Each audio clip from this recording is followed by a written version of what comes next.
kakak sedikit memberikan satu rumus kepada adik-adik, yaitu dengan mengoperasikan sistem ini karakter manusia asli, tidak hanya suatu cerita karakter objek yang muncul di layar HP kita. masih jalan di tempat, bukan pandemik itu mengganggu daripada kreativitas kita. Justru pandemik itu malah menjadi motivasi.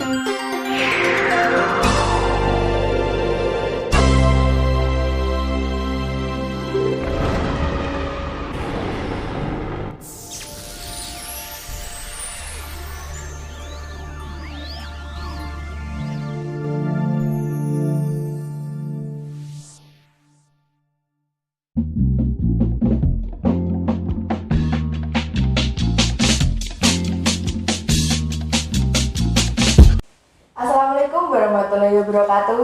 Salam Pramuka. Salam. Halo teman-teman semuanya, selamat datang di Dewantara On Podcast. Ambalan Dewantara Kartini, Pangkalan SMA Negeri 1 Kampak, Kabupaten Trenggalek. Dengan saya, Gebiola Veronica. Judul podcast kita pada hari ini adalah Podcast Hari Pramuka ke-60 tahun 2021 Keluarga Jatim. Dengan mengusung tema Pramuka Produktif dengan Konten Kreatif. Nah, hari ini saya tidak sendiri. Saya ditemani oleh beberapa narasumber. Langsung saja kita sambut. Selamat datang Kak Gugut, Ya, selaku pelatih Pusdiklacak Argo Ayu. Bagaimana kabarnya, Kak? alhamdulillah, kabar kakak baik.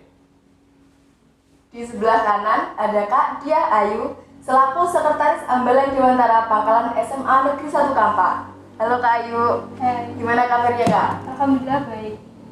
Oke. Di sebelah kanan lagi ada Kak Angga Aldi Saputra sebagai Pramuka Garuda Pangkalan SMA Negeri 1 Kampak. Bagaimana kabarnya, Kak? Alhamdulillah baik. Oke. Akhir-akhir ini kakak disibukkan oleh apa nih, Kak Gugut? Baik, kakak selaku mentor di penempuan Garuda Siaga, sehingga kakak pada akhir-akhir ini yaitu untuk mensukseskan gerakan Pramuka Kwartir Cabang Trenggalek untuk pelantikan 1000 Pramuka Garuda. Berarti proyek yang cukup besar ya, Kak? Proyek yang cukup besar, Kak. Betul. Oke. Kalau Kak Ayu? Sebagai pelajar semestinya ya mengerjakan tugas dari sekolah, terus membantu orang tua. Jika ada waktu luang, itu biasanya saya membaca buku. Kalau Kak Angga? Kalau saya pribadi sama halnya dengan Kak Ayu, saya disibukkan dengan tugas-tugas sekolah. Tapi mungkin karena di tengah pandemi ini, karena keterbatasan ruang dan waktu, saya lebih banyak menghabiskan waktu di rumah, seperti berkebun, beternak, membantu orang tua. Kebetulan rumah saya ya di daerah yang dataran cukup tinggi. Di atas rumah saya sudah hutan, rumah saya juga kaki bukit.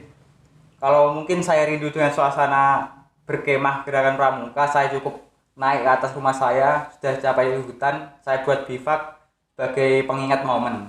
Gitu Kak Vivi. Kak Angga kreatif sekali ya. Ya tentunya Kak. Karena di tengah pandemi ini kita khususnya anggota Pramuka dituntut untuk kreatif. Benar sekali. Kalau itu langsung saja berhubungan dengan tema kita tadi. Untuk Kak Gugut, Siap. bagaimana tanggapan kakak tentang Pramuka Produktif dengan konten kreatif di era pandemi seperti saat ini? Baik.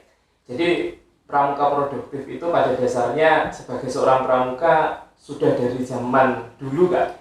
Ya. Jadi zaman dulu waktu saya juga masih tergabung dengan baik singkat siaga, penggalang, penegak, pandega, itu memang kita diminta untuk senantiasa meningkatkan produktivitas dan kreativitas, sehingga saya memandangnya bahwa pramuka dari zaman ke zaman itu kreativitasnya tidak pernah berakhir, dan ini harapannya ke depannya kreativitas yang saat ini sudah ditumbuhkan oleh generasi muda ini terus bisa ditingkatkan. Saya kira saya juga setuju dengan Kak Gugut apa yang dipaparkan, karena kita sedang memasuki era 4.0 dan kedepannya menuju era society 5.0. Kita menuju ke Indonesia Emas 2045. Kita harus menyiapkan kecakapan kita mulai dari diri pribadi dulu, bagaimana kita memanfaatkan teknologi yang ada. Apalagi di SMA sendiri kita sudah diberi akun belajar.id ya Kak. Ya. Kita harus manfaatkan fasilitas dari pemerintah, kita maksimalkan sebaik mungkin apa yang ada pada diri kita, bakatnya mungkin. Jika saya perhatikan ya, di akun belajar.id itu sudah lengkap saya kira terkait fasilitas yang bisa menumbuhkan produktivitas kita. Misalnya saja apabila kita ingin membuat website, sudah ada Google Site.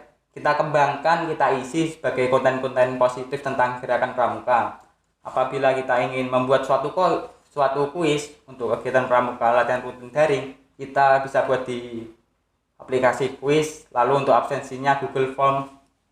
Kita ingat Ambalan Dewantara sendiri minggu-minggu kemarin telah melaksanakan penerimaan tamu ambalan atau PTA dengan sistem daring.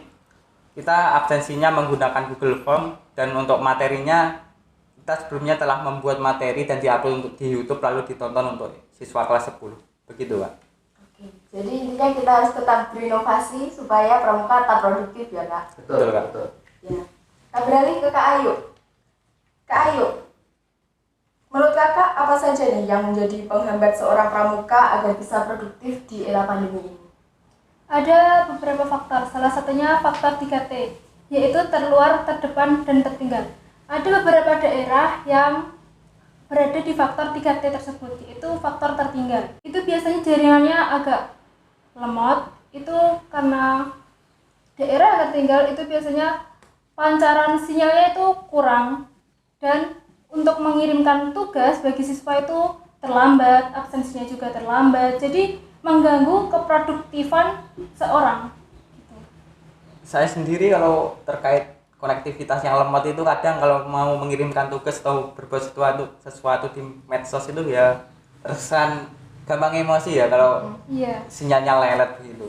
Jadi mungkin kalau mau produktif ya cukup berat apabila jaringannya lemot.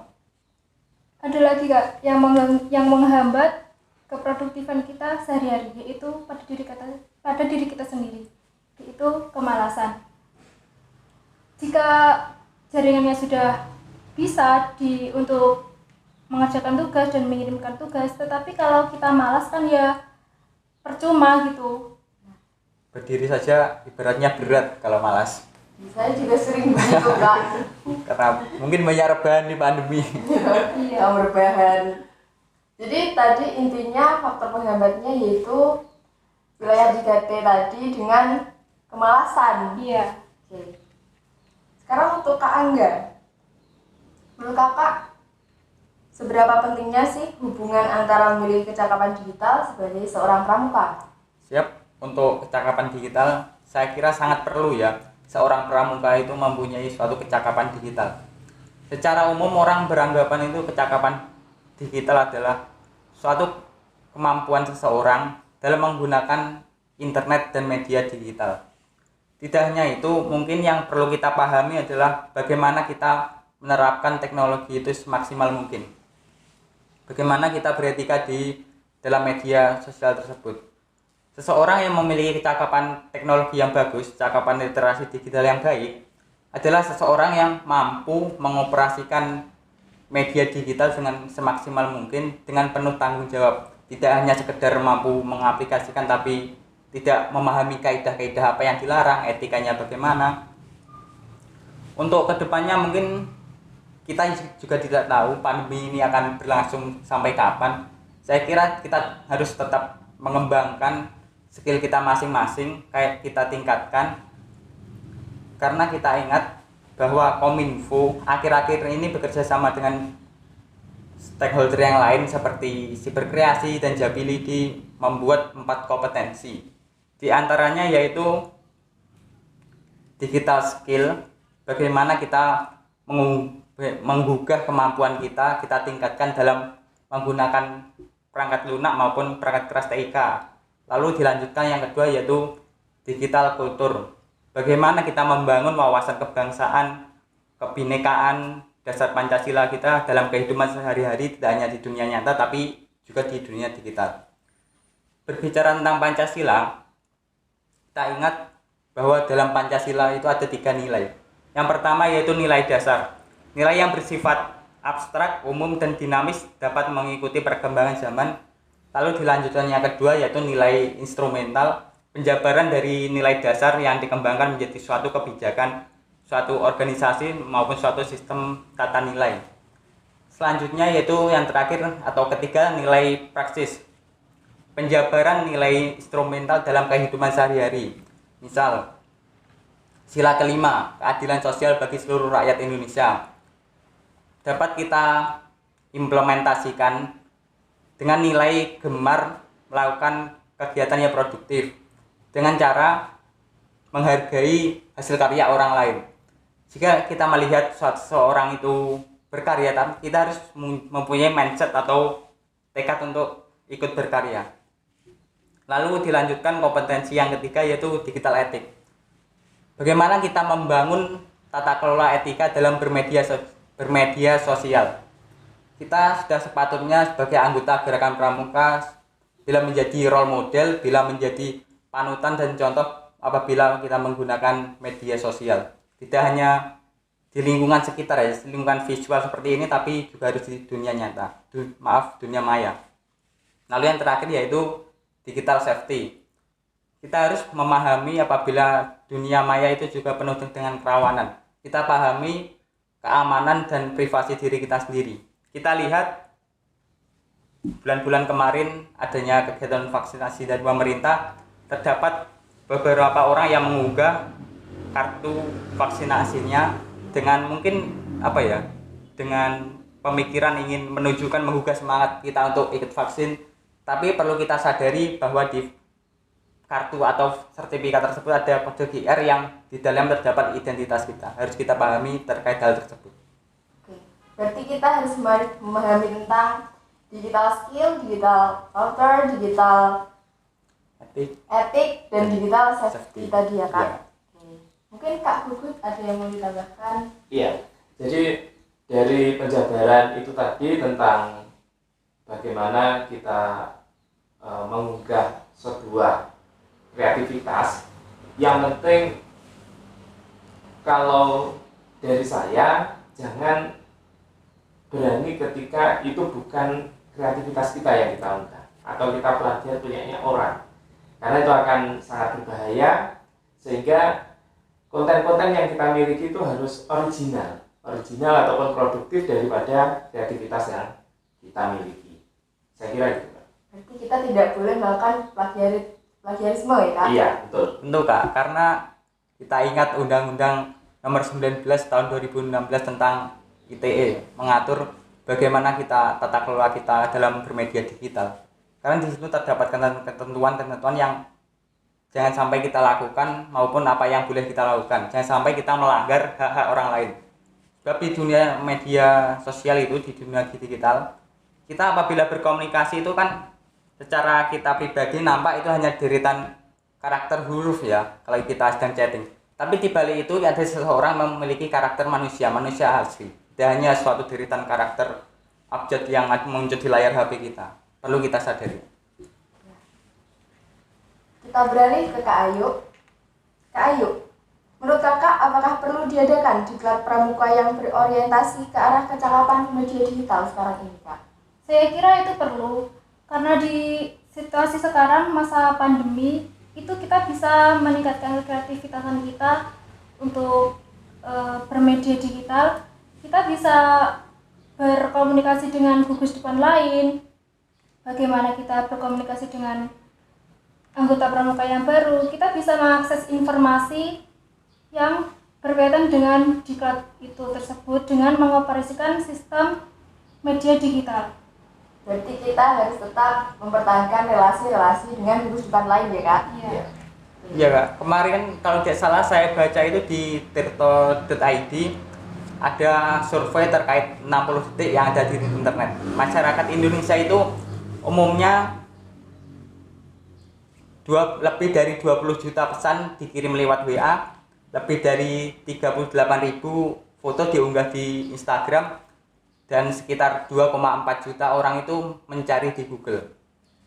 Jadi dapat kita lihat pandemi seperti ini menuntut kita untuk beraktivitas di rumah, seperti belajar daring, seperti WFH. Jadi itu membentuk suatu pola karakter, kebiasaan baru di pandemi seperti ini. kembali lagi ke gerakan pramuka. Gerakan pramuka itu bertujuan sebagai wadah untuk persiapan kader bangsa, mencetak setiap anggota pramukanya untuk memiliki bersifat yang punya iman, bertakwa, berakhlak mulia, taat hukum, dan menjunjung tinggi nilai-nilai luhur bangsa. Oleh sebab itu, mungkin perlu kita sadari bersama-sama kemampuan kita dalam bermedia digital itu dapat kita gunakan sebagai soft skill untuk kita ke depannya. Benar sekali. Untuk Kak Gugut, Ya, misal gerakan pramuka tidak mau mengikuti arus kemajuan media digital dengan tetap mempertahankan cara-cara lama, kemungkinan apa yang akan terjadi di kemudian hari? ya. Kalau pramuka tidak mengikuti daripada perkembangan zaman, itu yang jelas adik-adik pramuka akan ketertinggalan. Karena yang namanya gerakan ini kan seharusnya selalu up to date. Jadi kita punya dasar, kebetulan pramuka sendiri juga punya undang-undangnya. Jadi satu pergerakan yang punya undang-undang itu adalah di pramuka. Sehingga ketika kita mengikuti daripada perkembangan dengan kita melihat daripada dasar yang kita miliki, ini akan membentuk jiwa-jiwa seorang pramuka ini akan sangat dibutuhkan di masyarakat. Karena kalau kita tahu ya, kepada anggota-anggota pramuka di luar sana, bahwa masyarakat itu ketika melihat orang berpramuka itu mereka senang. Mereka ada satu rasa bahwa generasi muda lewat pramuka itu akan tercetak menjadi generasi yang berkarakter, berwibawa, dan kelak harapannya menjadi seorang pemimpin bangsa yang bisa mengemban suatu amanah.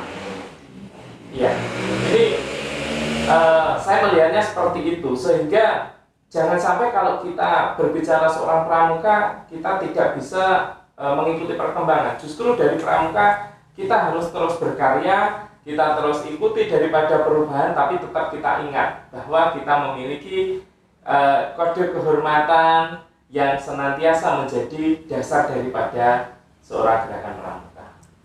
Berarti kita harus pandai-pandai berkreasi untuk memikat daya tarik anggota baru ya Kak? Iya, ya. Jadi berbicara masalah memikat daya tarik, sebagai seorang pramuka yang lebih dulu itu harus benar-benar mampu menciptakan satu inovasi. Iya. Jadi inovasi ini diharapkan mampu dilanjutkan oleh adik-adiknya dan juga mampu menghipnotis kan. Ya, jadi menghipnotis. Jadi agar pramuka ini tidak semakin hari peminatnya semakin sedikit, tapi justru akan semakin meningkat. Ada yang mengatakan jangan menilai dari covernya, tapi apabila mereka belum tahu siapa kita, kan pasti yang dilihat pertama ada visual kita. Iya. Saya kira ya benar ya dikatakan Kak Gugut dan tepat. Bagaimana kita ke depannya memikirkan gerakan pramuka itu yang berkreatif, inovatif, menciptakan konten-konten kreator untuk kedepannya. Seperti saat ini kan kalau pastinya zaman tempo-tempo dulu kan belum ada ya Kak kegiatan podcast seperti saat ini. Kan Iya. pramuka itu ciri khasnya PBB, tali temali, berkemah, seperti itu. Mungkin di media sosial itu dapat dibanjiri konten-konten yang kreatif dari anggota gerakan pramuka. Misalnya seorang pramuka yang hobi menulis, punya inspirasi bisa membuat cerpen, diupload di medsos tentang kepramukaan. Apalagi yang berjiwa-jiwa sastra. Kalau milenialnya jiwa bucin, dapat buat puisi lalu diupload di media sosial. Tapi tentunya ya dengan kriteria yang hal-hal positif, tidak menyinggung suatu sara, pornografi maupun perundungan. Oke. Jadi berhubungan dengan yang tadi kan pramuka dari tahun ke tahun itu kan semakin sedikit peminatnya. Bagaimana cara meningkatkan minat mereka di tengah pandemi seperti saat ini?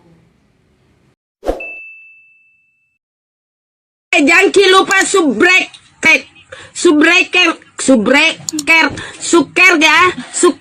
apa sih deh? Subreker. Baik, jadi untuk meningkatkan di masa pandemi, kakak sedikit memberikan satu rumus kepada adik-adik, yaitu buatlah sebuah aksi nyata. Aksi nyata ini dimaksud adalah pramuka sebagai satu kegiatan yang positif yang mampu diterima di masyarakat. Jadi kegiatan-kegiatan itu mohon untuk selalu di-up-to-date-kan ke dalam mungkin sosial media ataupun mungkin media-media yang lain, sehingga itu mampu memberikan promosi di ambalan adik-adik ini. Sehingga ambalan adik-adik ini semakin dilihat orang luas bahwa ambalan Dewantara ini memiliki satu bukti nyata yang mana itu bisa masuk ke dalam kebutuhan masyarakat itu.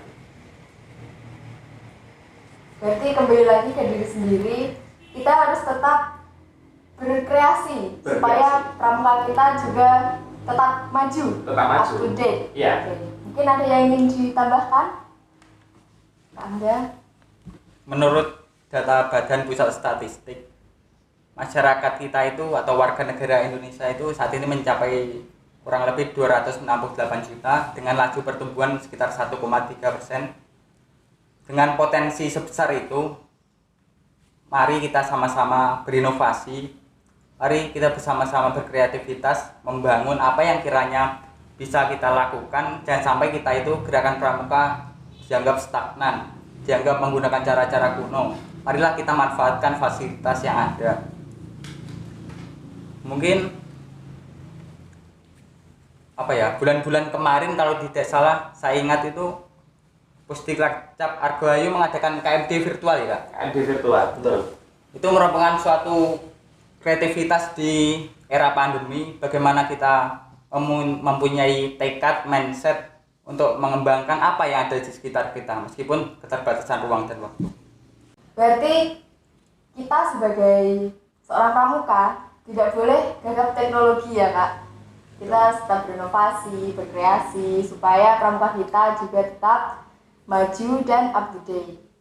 Oke. Dan teman-teman, ambalan Dewantara juga mempunyai banyak sekali prestasi. Di antaranya adalah juara 1 Lomba Gudeg Unggul tahun 2019 tingkat cabang, dan juga juara 1 Lomba Gudeg Unggul tahun 2020 tingkat cabang. Kami juga mengirimkan 7 anak untuk Pramuka Garuda pada tahun 2021 ini. Dan juga ambalan Dewantara telah dikukuhkan sebagai gugus depan Tanggul di tahun 2021 ini. Mungkin di tengah keterbatasan kita dari keluarga ambalan Dewantara dapat manajemen bagaimana kita produktif meskipun pandemi ya. Dilihat dari prestasi-prestasi yang kita dapat. Ya, benar sekali. Mungkin Kak Gugut. Baik. Jadi adik-adik yang menyaksikan daripada podcast ini, mungkin bagi yang saat ini masih terdiam, masih jalan di tempat, bukan pandemik itu mengganggu daripada kreativitas kita. Justru pandemik itu malah menjadi motivasi dan untuk kita berinovasi. Apa yang kita butuhkan di kala pandemi seperti ini. Jadi jangan sampai kreativitas itu terganggu daripada adanya pandemi. Kreativitas harus tetap jalan, tapi tetap kita patuhi protokol kesehatan. Itu kuncinya. Kak Ayu, silakan menyampaikan kesan dan pesannya. Untuk yang bermalas-malasan tadi, kita bisa kok membuat jadwal keseharian kita. Waktu belajarnya kapan, waktu membantu orang tuanya kapan, dan waktu untuk bermainnya itu kapan. Kita bisa membagi waktu tersebut dengan membuat jadwal. 1 hari, 2 hari, 3 hari itu terasa berat, tetapi kalau terus dijalani akan terbiasa gitu. Kak Anda? Oke, sedikit mengulas pelajaran karena saya juga kelas 12. Ya. Di pelajaran biologi kita tahu bahwa tumbuhan itu dapat tumbuh dan berkembang karena adanya komponen embrionik atau yang disebut sebagai meristem. Begitu pula dengan kita manusia sebagai khususnya anggota gerakan pramuka. Marilah kita gunakan hidup kita ini untuk membangun suatu sel-sel pembentuk berupa gagasan maupun semangat-semangat baru yang disebut sebagai inovasi. Kalau begitu, kesimpulannya adalah walau di era pandemi seperti ini, kita sebagai seorang pramuka harus tetap produktif dengan mengembangkan konten-konten kreatif supaya kita tidak tertinggal dan tergerus oleh perkembangan teknologi. Nah, teman-teman, kita sudah berada di penghujung acara. Saya ucapkan terima kasih kepada Kak Gugut, Kak Ayu, Kak Angga telah menyempatkan waktunya pada hari ini. Dan juga saya mau berterima kasih untuk teman-teman semuanya yang sudah menonton kita dari awal sampai akhir podcast ini. Sampai berjumpa di lain acara dengan Ambelan Dewantara. Ada nyata istimewa. Sekian, terima kasih. Wassalamualaikum warahmatullahi wabarakatuh. Salam Pramuka. Salam.